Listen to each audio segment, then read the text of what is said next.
इमरान खान साहब की जानिब से 3 एप्लीकेशंस जो हैं वो फ़ाइल की हुई थी। आज उनकी मेनली बाद गिरफ़्तारी की जो ज़मानत की दरख्वास्त है वो आज इधर जुडिशल कॉम्प्लेक्स F11 में उसकी G11 में उसकी समाअत हुई और तकरीबन 2.25 घंटे दलाइल देने के बाद उसका जो निचोड़ है वो ये है कि सरकार और जो मुद्दई हैं, जो FIA और इंटीरियर है, वो किसी भी सूरत इस ज़मानत की एप्लीकेशन पर आज दलाइल देने के लिए तैयार नहीं थी और मैदान से भाग रही थी, जो कि अफसोसनाक बात है कि ये पोस्ट अरेस्ट बेल है।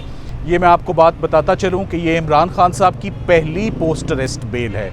इससे पहले आज दिन तक जितने भी मुकदमे उनके ऊपर बने उन सब में उनकी pre arrest bails 1 to all in all cases all courts have confirmed pre arrest bails, क्योंकि तमाम पॉलिटिकली मोटिवेटेड केसेस थे, किसी भी केस के अंदर कोई सब्सटेंस नहीं था।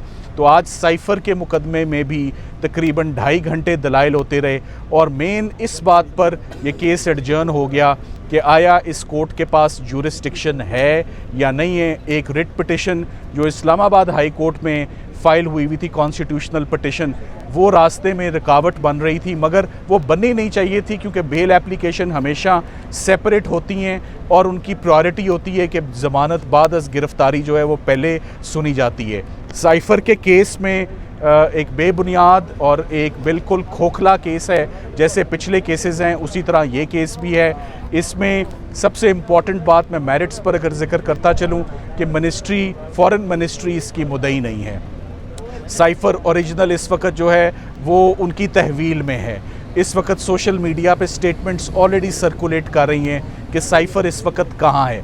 साइफ़र के कंटेंट्स को अगर चेंज किया गया है तो उनका बखूबी जो है वो मुआवजा हो सकता है। और सबसे इम्पॉर्टेंट बात, ये ऑफिशियल सीक्रेट्स एक्ट में फॉल ही नहीं करती है पूरी की पूरी एक्टिविटी।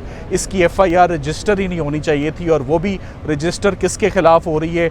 उस वक़्त के प्राइम मिनिस्टर के ख़िलाफ़, उस वक़्त के फॉरेन मिनिस्टर के ख़िलाफ़। बड़ी ये रिस्पॉन्सिबल पोजीशंस हैं और बड़े पढ़े लिखे लोग इस पर इन ओहदों पर जो है वो फाइज थे और वो इसकी सेंसिटिविटी को बखूबी जानते थे।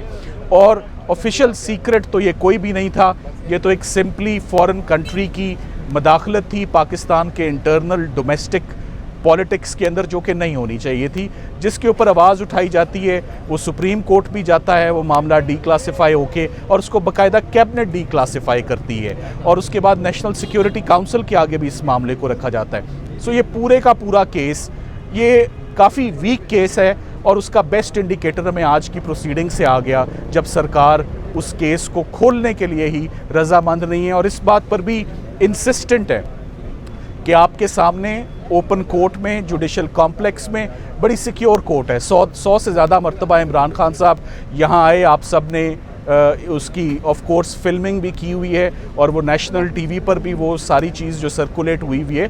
सो रिपीटेडली वो यहाँ पर आते रहे, सिक्योरिटी के खदशात बताते गए, मगर कभी कान नहीं धरे गए।